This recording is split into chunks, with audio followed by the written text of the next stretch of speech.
The city of Geneva, with its cobblestone streets and ancient buildings, has always held a certain mystique. But beneath its serene facade lies a hidden world of despair and tragedy. In the early modern period, Geneva was a place where the act of taking one's own life was not just a personal choice, but a societal taboo. The consequences were dire, and the stigma was profound. On a cold, foggy night in 1774, the city was shaken by a chilling discovery. The body of a young man, Jacques Bouvard, was found hanging from the rafters of his small attic room. The authorities, upon investigation, determined that Bouvard had taken his own life. His family, already struggling with debt, was fined a hefty sum, and his body was denied a proper funeral. This was not an isolated incident. It was part of a broader pattern of societal norms and legal penalties that governed the lives and deaths of Geneva's citizens. Suicides were not the only deaths shrouded in mystery and stigma. Duels, once a common method of settling disputes, also resulted in fatalities. These deaths, while not considered suicides, were equally frowned upon. In the early modern period, duels were not just a matter of honor, but a reflection of the deep-seated tensions within the community. Over the years, the number of deaths from duels decreased, but the impact on those left behind was just as devastating.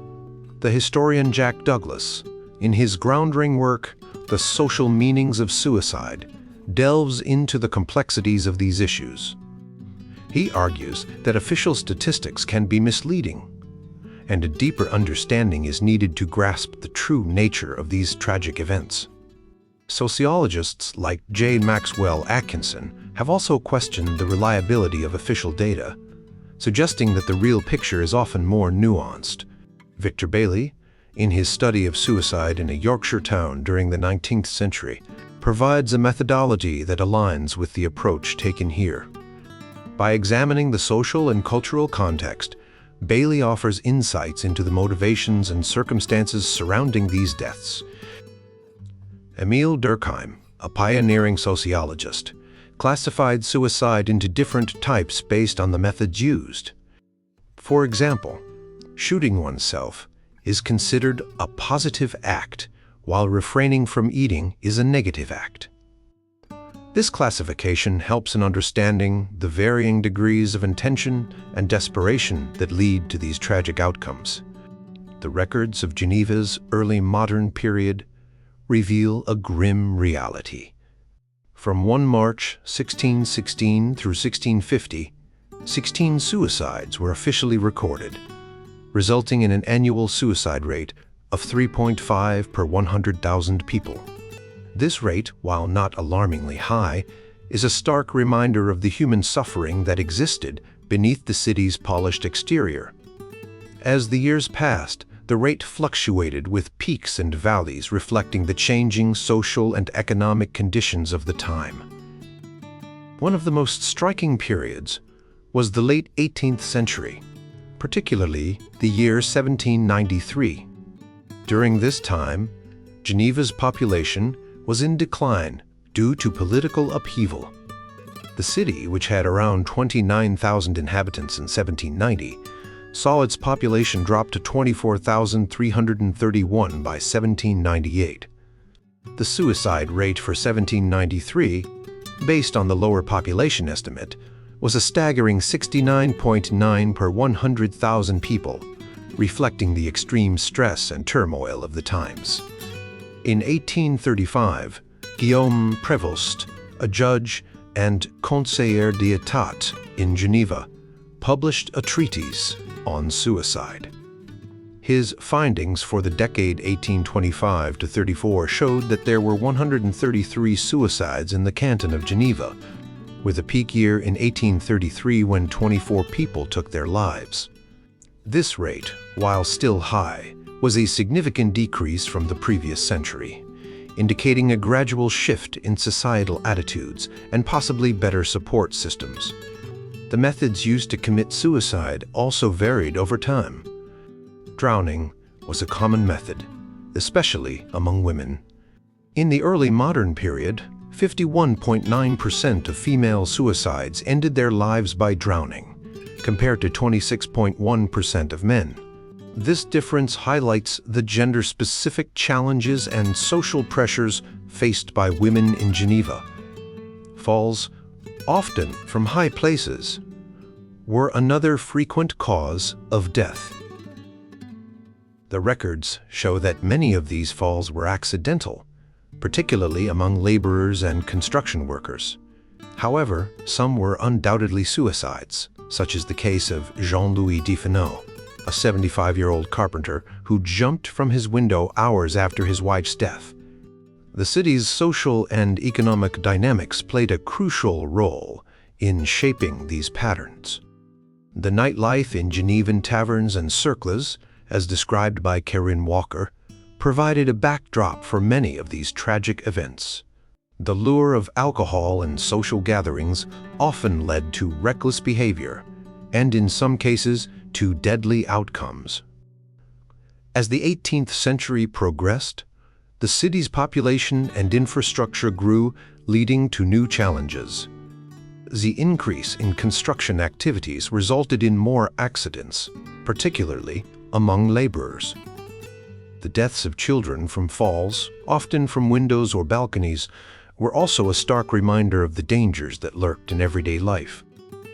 The use of poison was another method that left a lasting impact. The late 16th century saw a spike in poisonings, with 11 cases recorded between 1584 and 1591. These incidents, often shrouded in mystery, reflected the deep-seated tensions and conflicts within the community.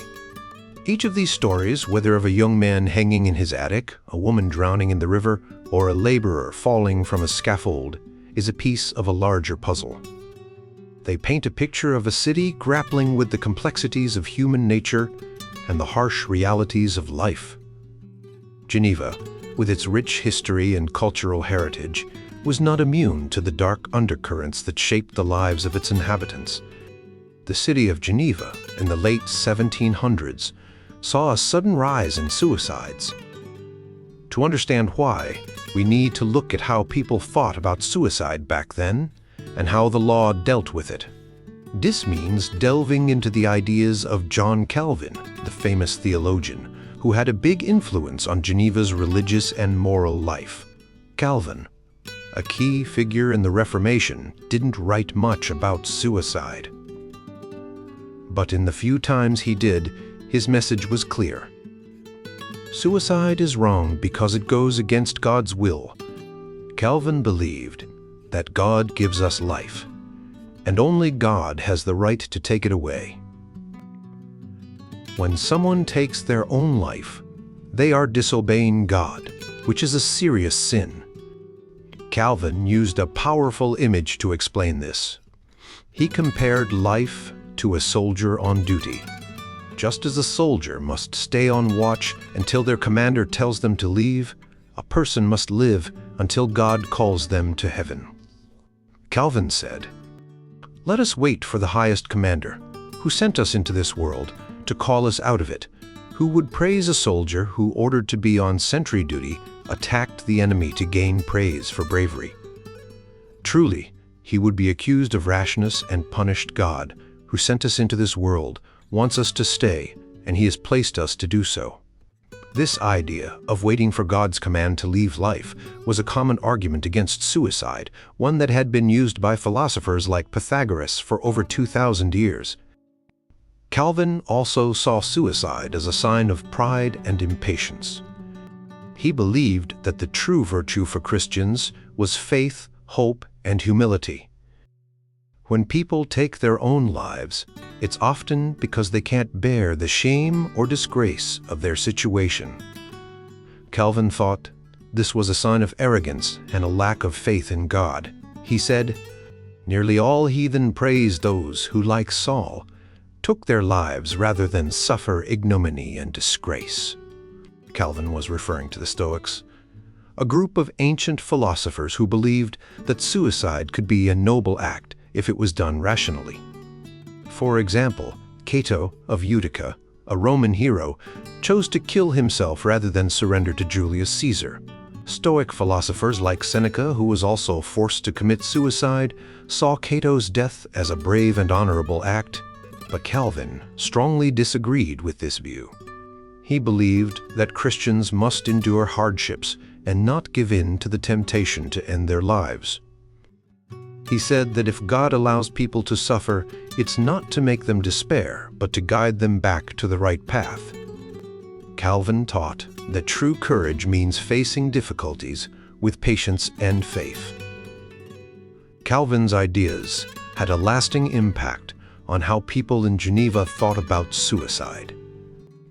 They believed that taking one's life was a grave sin and that the law should punish those who attempted it.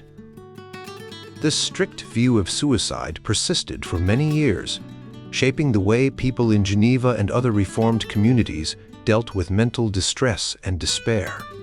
However, as the 1700s progressed, some people began to question these strict views. Intellectuals and writers started exploring the reasons why people might take their own lives, and the law began to show more compassion. This shift in thinking and in the law might have contributed to the rise in suicides in Geneva during the late 1700s. Understanding these changes helps us see why the city of Geneva faced a growing problem with suicide. It wasn't just about the law or religious beliefs. It was also about how people's ideas about life, suffering, and the human condition were evolving. Calvin, the famous theologian, believed that not all ancient thinkers saw suicide the same way. He particularly admired one unnamed pagan author who compared humans to soldiers on guard duty. This author, whom Calvin later identified as Pythagoras, argued that humans are entrusted with their lives by God and must not take their own lives. Calvin thought Pythagoras was divinely inspired to say this, to discourage people from committing suicide. Calvin believed that Christians should endure all kinds of suffering, no matter how severe. Even if someone committed a serious crime and deserved the death penalty, they should still accept their punishment patiently. If they confessed their sins and sought forgiveness, their death would be honorable. Calvin believed that by accepting God's will, they could find grace and mercy. Calvin also addressed the issue of women who committed suicide to avoid being raped by invaders. Some people praised these women for their bravery, but Calvin, along with Augustine and Aquinas, believed that it was wrong to commit one evil to avoid another. He maintained that taking one's own life was always a sin, regardless of the circumstances. For Calvin, suicide was not just a sin against God, it was also unnatural. He believed that humans have a natural instinct to preserve their lives, an instinct that God instilled in them. Even animals, he argued, try to survive and protect their lives. When someone commits suicide, they are acting against this natural instinct, which makes the act even more reprehensible. Calvin also believed that suicide was often the result of diabolical possession. He thought that the devil was responsible for suppressing the natural instinct of self-preservation and causing people to take their own lives. He argued that without the devil's influence, no one would commit suicide. Instead, they would have enough natural sense to avoid it. Calvin avoided discussing the fine line between martyrdom and suicide, especially among early Christians. He praised the apostles and prophets who suffered for their faith, but he was careful to distinguish their voluntary deaths from suicide. For example, he noted that Peter chose to die rather than renounce his faith, but he did not actively seek death. Calvin emphasized that even martyrs like Peter experienced the natural fear of death. Calvin's views on suicide were not entirely original. He drew heavily on the works of Augustine and Aquinas, who were influential in shaping Western society's views on the subject. While the Bible does not explicitly condemn suicide, Calvin and other theologians interpreted the commandment, "Thou shalt not kill," to include self-murder. They also pointed to the many examples of divinely sanctioned killings in the Bible to argue that suicide could never be justified. Despite his strong stance against suicide, Calvin and his colleagues in Geneva did not spend much time discussing the issue. Suicide was relatively rare in Geneva during the 16th and 17th centuries, and there was little debate about its legitimacy. Most thinkers of the time, whether Protestant or Catholic, agreed that suicide was always wrong.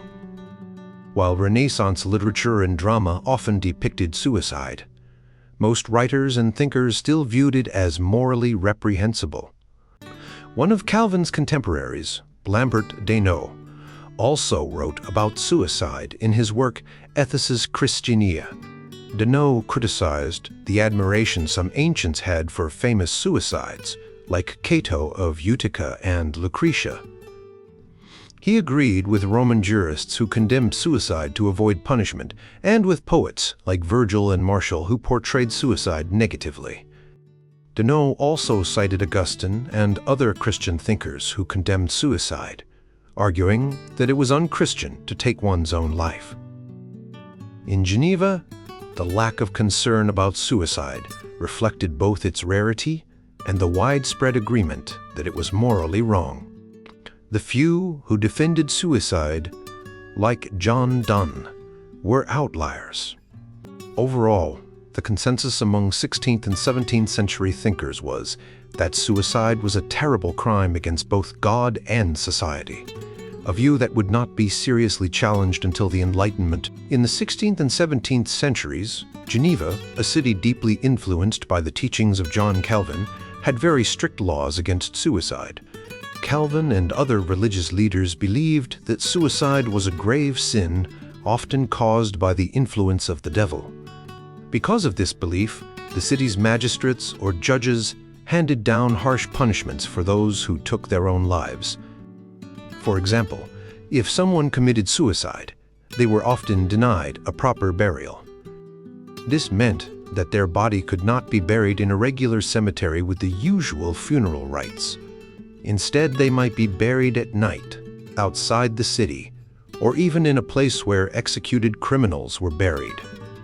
Sometimes, the body was dragged through the streets to humiliate the person, a practice that dates back to ancient times when enemies were treated this way to show their dishonor. In 1614, a wealthy merchant named André Keil, who was suffering from severe depression, shot himself. Because he was from a prominent family, the authorities decided to be lenient. They allowed his family to bury him with honors, but only after his relatives agreed to donate a large sum of money to the city's hospital. This case was unusual because in most instances, only very wealthy or influential people could avoid such harsh treatment. However, not everyone received such leniency. In 1561, a man named Bonaventure Grontbon, who was wanted for counterfeiting, tried to escape from the authorities but ended up jumping to his death. The magistrates, believing that Satan had influenced him, ordered that his body be dragged through the streets, stuffed into a barrel, and thrown into the river. This was a way to show that his actions were deeply wrong and that he was beyond redemption. Another case involved a young farmer named Jean Jourdain, who took his own life in 1555.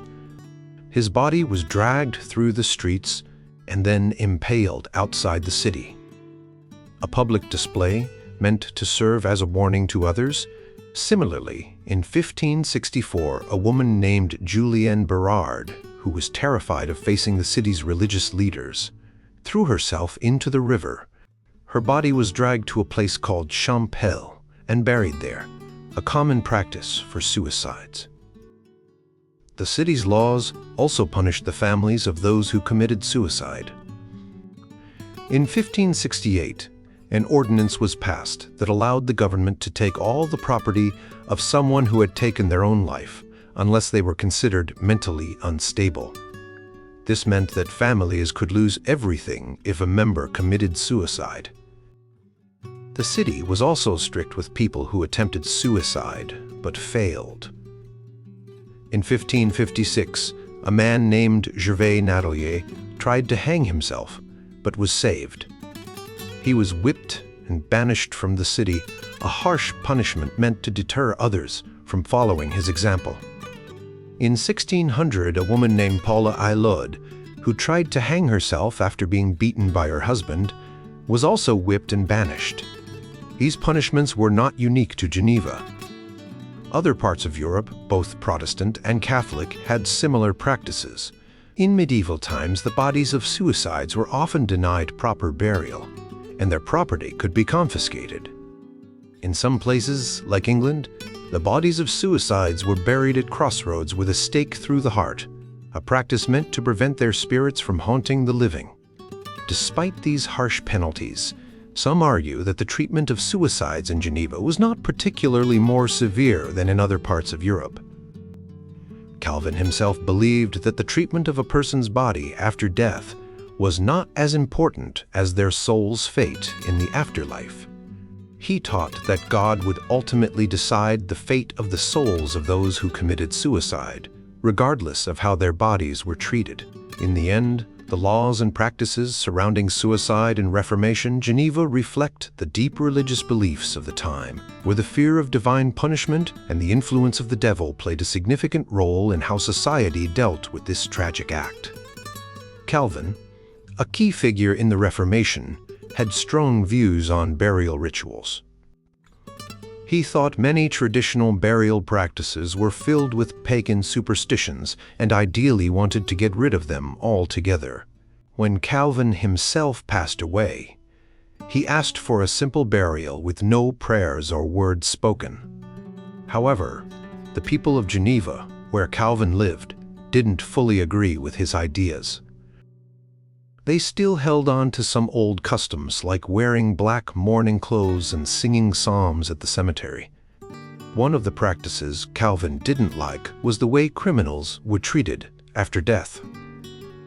He thought it was cruel to leave their bodies hanging from a gibbet or a wooden frame because it could desensitize people to such harsh scenes. Despite his disapproval, he had to accept these practices because they were deeply ingrained in the community. When it came to suicide, Calvin believed it was a sin linked to being possessed by the devil. So, he allowed the community to punish the bodies of those who took their own lives, even though he didn't like it. For example, suicides were sometimes buried outside the cemetery, which was a way of showing that they were not part of the Christian community anymore. Over time, the authorities in Geneva started to become more lenient. By the mid-1600s, they rarely desecrated the bodies of suicides or took their property.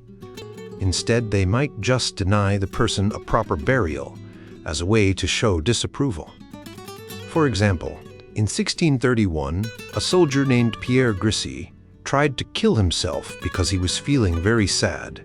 Instead of punishing him harshly, the authorities asked him to publicly confess his wrongdoing and pay for his expenses in prison. After 1650, the treatment of suicides became even milder. The authorities almost stopped desecrating bodies and taking property. However, there were a few exceptions. In 1670, a man named Jean Bardin, who was devastated by the deaths of his children and a burglary, hanged himself. The authorities were very harsh with him, dragging his body and taking his assets. In 1732, a woman named Jeanne Barset, who was accused of theft, also hanged herself in prison. The authorities decided to make an example of her by dragging her body and taking her assets, but this was the last time such harsh penalties were used. One interesting case was that of Antoine Mallet, a wealthy cloth merchant who drowned himself in 1715. Mallet's family tried to argue that his death was an accident, but the prosecutor, Louis Lefort, gathered evidence showing it was suicide. Despite the prosecutor's findings, Mallet's family buried him with full honors, which went against the authorities' orders. As a result, Mallet's father-in-law was fined for disobeying the rules. The family then made a plea to the authorities, arguing that Mallet had no reason to commit suicide and that taking his assets would be unjust. They cited Roman law and the practices of neighboring regions, which were more lenient toward suicides. In the end, the authorities decided not to confiscate Mallet's assets, showing a shift toward more compassionate treatment of suicides. Throughout the 1700s, the penalties for suicide continued to become more lenient. By the end of the century, desecrating bodies and taking assets were rare, and the focus was more on understanding the reasons behind suicide and providing support to the families left behind. In 1716, Geneva, a city in Switzerland, faced a challenging case involving the suicide of a man named Antoine Mallet. Mallet, a respected member of the community, had drowned himself in the Rhone River. His family, including his wife, daughter, and other relatives, were devastated. The question before the Genevan authorities was whether Mallet's estate should be confiscated and his family punished. The attorney, Des Arts, argued against confiscation. He pointed out that in recent years, the Genevan magistrates had not been as strict in similar cases.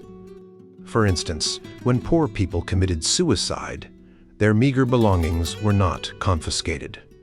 If the law required confiscation for all suicides, the state should have formally declared the assets of these poor individuals forfeited. Des Arts believed that the law should be applied equally to everyone, not just the wealthy. He also noted that the Genevan authorities had recently shown more mercy and less severity in handling suicide cases. Des Arts asked the council to spare the Mallet family from further loss, emphasizing the emotional toll the tragedy had already taken. In response, the Procureur General Lefort presented a detailed account of Mallet's suicide, arguing that Mallet had clearly intended to end his life. According to Lefort, Mallet's body and goods should be confiscated to benefit the state.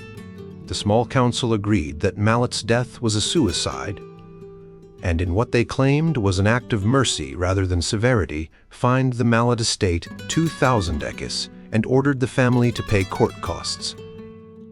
The council also accepted a 3,000 florin donation from the family, which they had likely offered in hopes of avoiding a harsher penalty. The substantial fine imposed by the council was partly due to the Mallet family's defiance. They had buried Mallet with honors, showing contempt for the state's authority. The fine was more a response to this act of defiance than to the suicide itself. Despite the family's wealth and status, the council wanted to show that no one, not even influential figures like auditeurs and ex-syndics, was above the law. The case of Mallet was not the last of its kind. In 1738, another prominent citizen, Jean-Antoine Pelissari, also committed suicide by drowning in the Rhone. Pelissari, a successful businessman, had been emotionally unstable and was dealing with business conflicts. His body was found a week after he disappeared, with heavy weights in his pockets, indicating that the drowning was intentional. The deputy prosecutor, Jacques Martin, argued that Pelissari's estate should be confiscated. He cited Roman and Christian laws, as well as the views of philosophers like Cicero and Pufendorf, to support his argument. Martin believed that suicide was a sin and a violation of natural law, and that those who took their own lives should be punished to deter others. However, he acknowledged that Pelissari's case was complex, as there were signs of emotional distress and possible mental instability. In the end, Pelissari's siblings offered a large donation of 10,000 florins to the hospital, and the small council accepted this as a settlement. This donation, similar to a fine, was the last time that the state imposed a financial penalty for suicide in Geneva. From then on, the main punishment for suicide was the denial of funerary honors. The attitudes of 18th-century intellectuals towards suicide were changing. Many, like Cesare Beccaria, argued that suicide should not be punished, as it was a personal choice that only God could judge. Beccaria believed that punishing the family or desecrating the body was unjust and ineffective.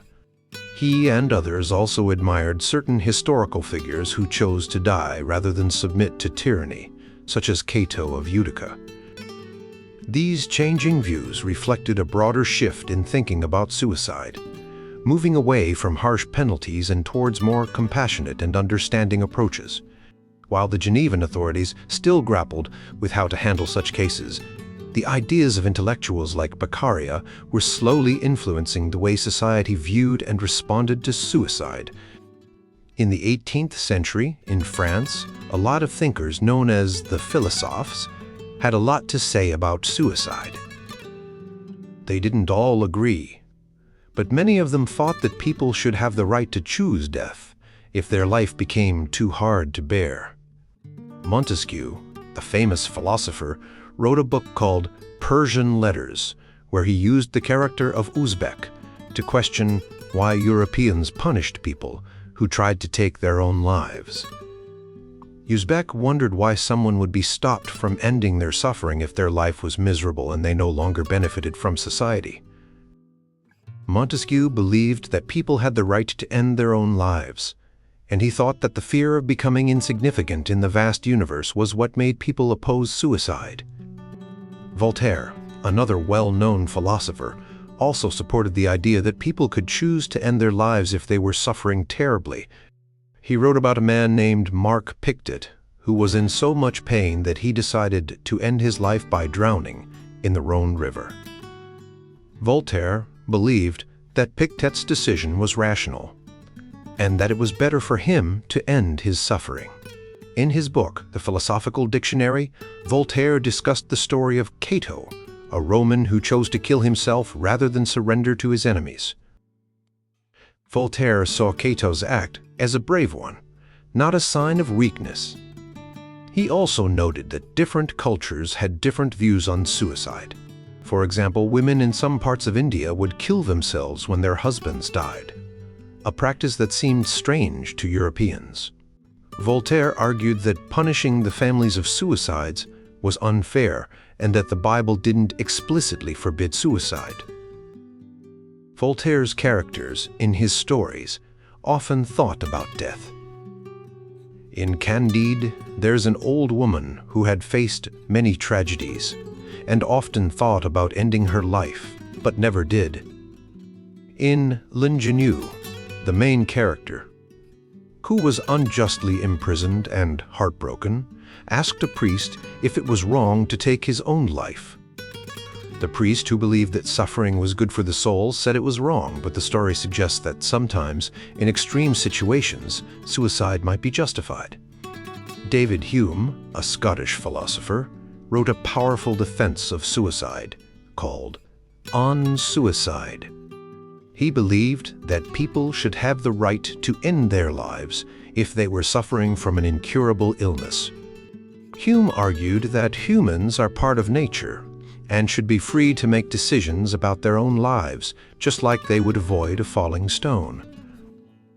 Many of the philosophes admired the suicides of ancient Romans, like Cato and Socrates. They saw these acts as heroic and a way to maintain dignity. Montesquieu, in his book, The Grandeur and Decadence of the Romans, explained that Romans felt more free and courageous because they believed they could choose when to end their lives. This was different from the 18th century, where people felt less control over their own fates.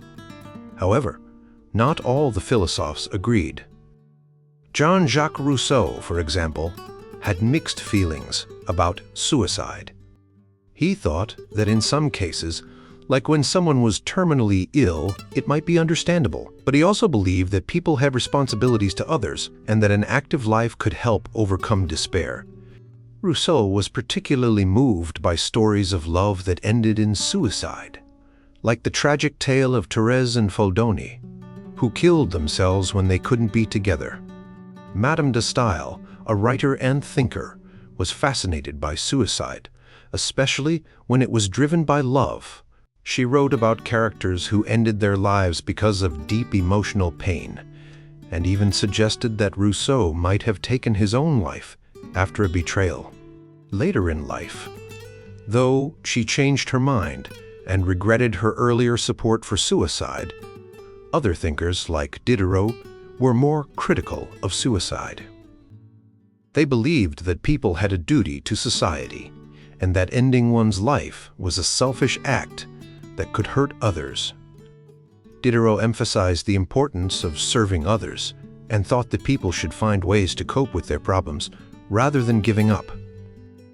The debates over suicide in the 18th century reflected a broader conversation about individual rights, social responsibilities, and the meaning of life. These discussions continue to influence how we think about suicide today. The Enlightenment was a time of great change, not just in science and politics, but also in how people thought about life and death. One of the most interesting topics that thinkers of this era discussed was suicide. Before the Enlightenment, suicide was often seen as a sin, something that only the wicked or the possessed would do. But during this period, many philosophers and writers began to question these old beliefs. Voltaire, one of the most famous Enlightenment thinkers, was particularly outspoken about suicide. He was deeply troubled by the fact that people often took their own lives over what he considered trivial reasons, like losing money or having a broken heart. He believed that people who felt so desperate should wait a week before making such a drastic decision. He thought that if they did, they might realize that things weren't as bad as they seemed. Voltaire also encouraged people to stay active, whether through work, exercise, or social activities, as a way to keep their spirits up and avoid feeling overwhelmed. Another philosopher, La Mettrie, had a unique take on suicide. He believed that life should be about enjoying pleasure and happiness, and that people who committed suicide were failing to live according to this principle. He argued that while death shouldn't be feared, it shouldn't be sought out either. Instead, people should focus on living a full and happy life as long as they could. Immanuel Kant, a German philosopher, had a very different view. He believed that suicide was always wrong because it went against the natural order and was a violation of one's duty to oneself and society. Kant argued that life had intrinsic value and that taking one's own life was a form of self-betrayal. During the Enlightenment, many people noticed that suicide seemed to be more common in England than in other countries. This led to a lot of speculation about why this was the case. Some blamed the cold, damp climate, while others thought it was because the English were more religiously strict. There were even those who blamed the rise of rational thinking and atheism, suggesting that without a strong religious belief, people were more likely to despair. In France, some people thought that the increase in suicides was due to the influence of English culture, which was very fashionable at the time. They also blamed the philosophers, the Enlightenment thinkers, for promoting ideas that they believed led to despair. However, many of these thinkers, including Voltaire, actually argued against this idea. They believed that social and economic conditions were the real culprits, and that people were driven to suicide because of poverty, injustice, and other forms of suffering. Despite the debates, one thing became clear during the Enlightenment. The way people thought about suicide was changing. While many still believed it was wrong, there was a growing understanding that it was often the result of mental illness or extreme distress rather than a moral failing. This shift in thinking led to more humane treatment of those who attempted suicide. In many places, the harsh punishments that had once been imposed, such as confiscating the property of the deceased or desecrating their bodies, were gradually abandoned. By the end of the 18th century, the legal and social penalties for suicide were becoming less severe. In some countries, like the Netherlands and parts of the American colonies, these penalties were officially removed. Even in places where the laws remained on the books, they were rarely enforced. This change reflected a broader shift in how society viewed suicide, moving away from seeing it as a crime and toward recognizing it as a symptom of deeper problems. The Enlightenment didn't just change how people thought about suicide. It also changed how they thought about the value of human life. While many Enlightenment thinkers supported the idea that individuals had the right to make their own choices, they also believed that people had responsibilities to others and to society. This balance between individual freedom and social duty became a key part of the Enlightenment legacy. In the end, the Enlightenment's impact on the debate about suicide was significant. It marked the first time in many centuries that a significant number of Western thinkers seriously considered the idea that ending one's life might, in some cases, be a rational choice. Even if this view wasn't widely accepted, the mere fact that it was being discussed was a major shift. The Enlightenment made people think more deeply about the nature of life, death, and the human condition. And these discussions continue to influence how we think about these issues today.